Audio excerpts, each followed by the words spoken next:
Hey guys, my name is Beagle. Welcome back to my studio. This will be the second video in my Liminal Composer Notes series. If this is your first time here, I'm the composer for the original soundtrack for the VR immersive theater experience called Liminal. Speaking of Liminal, there's a new sequence airing now. Go reserve tickets before it's too late and before there are no more left. Today we're going to go over the Oscillation sequence, which is the second sequence of 4 for Liminal. This track was interesting, to say the least. I was reached out to by Rowan Wood about 5 days before the performance was supposed to be. He asked me to make a polyphonic track, and me being inexperienced as I am, I didn't know what polyphonic meant. And still, I don't fully know what polyphonic meant, but I made a soundtrack that was polyphonic. The schedule of when I was asked to when I made this song was very interesting. So, as I said, it was 5 days before the performance, but I was told, okay, we have about 3 days because we want to have 2 days of practice, and then, no, we have about 2 days because we need to make, put it in the game, and then realistically, just by tomorrow afternoon. I said, you know what? Screw it, you don't have anything else, let's try it.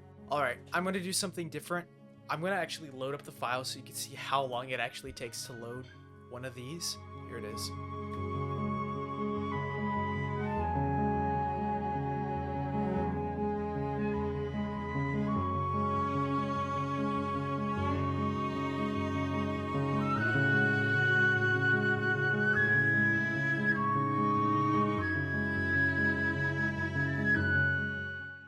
Let this be a perfect lesson to everybody. Export your audio and do not use subscription services for your audio stuff. The reason why there's a lot of audio tracks in my thing here is when I started loading it up again specifically for this video, my choir decided it was going to sound way different than the actual export. Same with my drums and one of my solo cellists. I used Musio for a few things here because they sound pretty good, or at least they used to. There was a forced update that I was not able to opt out of, which changed it. Same with the choir here. This forced update made it sound way worse, way more tinny than it originally was. So, let this serve as a lesson, everybody. Please do not buy subscription services for your music. East-West is okay.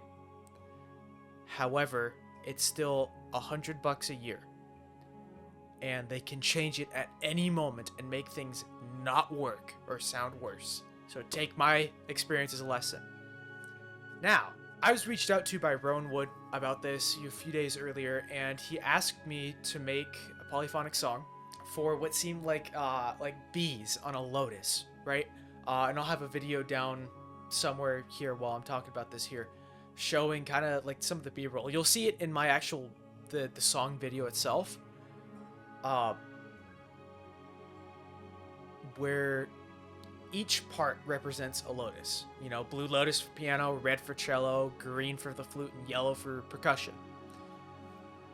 So I was told to make something where alone it sounds good, and if we solo out the piano, we'll go with the piano first here, because typically, you could find any of these lotuses throughout the world at any time, in any order. But I made it so that each part individually could just stand out on its own, which was the most important part, because again, you'll have just a single lotus with a bee playing a piano track. And this on its own sounds pretty good. Same thing with the cello. If I solo out the cello and move this, well, I could just start here. And you can hear about the cello, how it's all, not necessarily the same, but it stands on its own. Because you're 20 feet out, and you could hear this cello, okay, maybe that sounds pretty good. That's, it's on its own, it could stand out, kind of its own song. If I go over to the flutes, this is what they sound like on their own. If you didn't listen, or if you didn't get a chance to hear see the actual performance and see this in person, it sounds a little bit different because the sound is playing from the bee rather than from the lotus itself. Yeah. For this one, I kind of imagined you know, you're sitting out in the middle of a desert, which I mean you technically are, and you could just kind of hear this from a far distance away.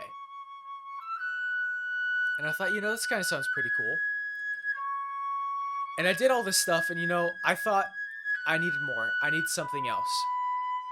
And I was in a voice chat with Rowan Wood and Miss Molly, which is one of the proprietors to this sequence. I think proprietor is the right word, but she was one of the founding members of the sequence. And I was just kind of playing around with Musio, seeing what they had, and they had these, marimba sounds pretty good, kind of gives it a little percussion. But then then I pulled out a tubular bell, and immediately both Rowan and Molly said you need that in there. So you can actually hear in this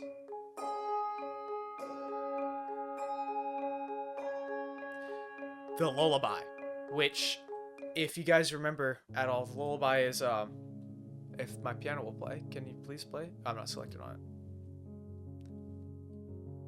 I guess it just didn't load.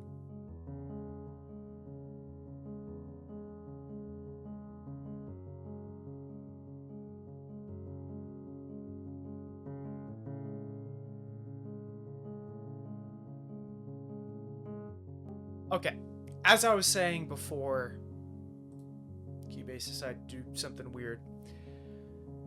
As we know, the lullaby is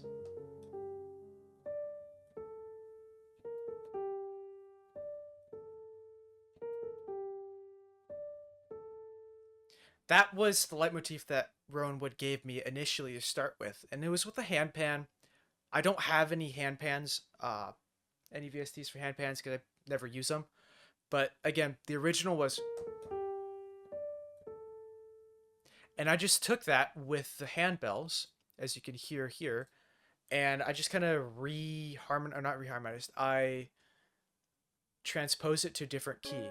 You could hear it in the bells though.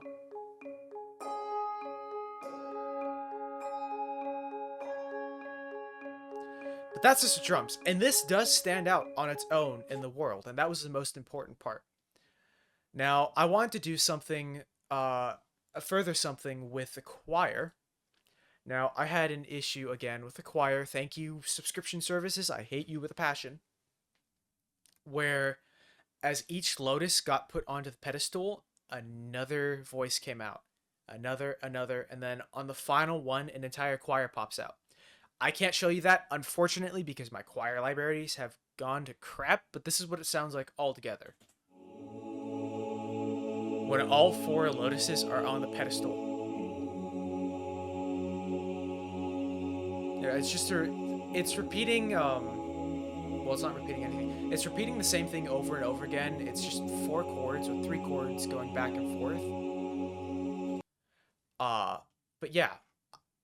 Unfortunately, if you did see the sequence, you didn't get to hear this. This is a finale, which is pretty much everything plus a special touch that I added in. If you were there during the sequence, you didn't get to hear this, unfortunately, because we just could not get the system to work. We were dealing with having not audio buffer issues, but yeah, overrunning the audio buffer, which pretty much means there's too many sounds for the audio engine to handle. We were having to deal with that, so we weren't able to play this, but this is what it should have sounded like when all the lotuses were on and the scene started, where everything opened up and started.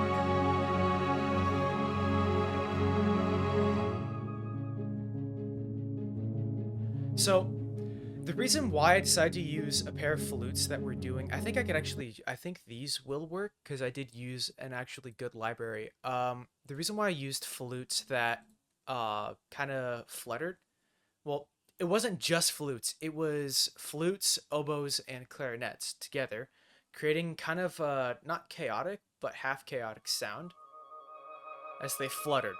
Because there's bees, you know, bees are sprouting out of these lotuses. They're going up and down in pitch, modulating throughout. You actually see that if I zoom in a little bit here. These little lines, they show you the modulation.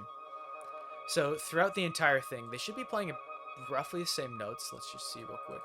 Yeah, they're all playing the same two notes, going back and forth, but the modulation changes quite a bit between it, you know, give it that fluttering sense. Slightly out of tune, which is perfect. Exactly what I intended. But yeah, that's what you would have heard if you heard, you know, the actual sequence as it played out. I wanted to give it an ending, you know, kind of to show when the statues are rising, because during this point is when a whole bunch of statues just start rising up from the ground. You'd have to be there in the sequence to see that. You could also, you won't be able to see that in future sequences, but you'll be able to see these statues in the last sequence. They'll be in the world still, these gigantic monuments, which have a really, really nice story to them. But yeah, really short, not much to go off of for this one. Just a lot of loops, a lot of repeats, a lot of trying to make it unique and sound good on its own. If you want to hear the final result and everything together, please head over to the video on the Liminal main channel. It will be there, and you can see kind of some of the background, some of the animations that I did for the video to make it look good. But yeah, once again, everybody, thank you. My name is Beagle. Thank you again for joining me in my studio for this. I look forward to seeing you guys again in the next video. Take care, you guys.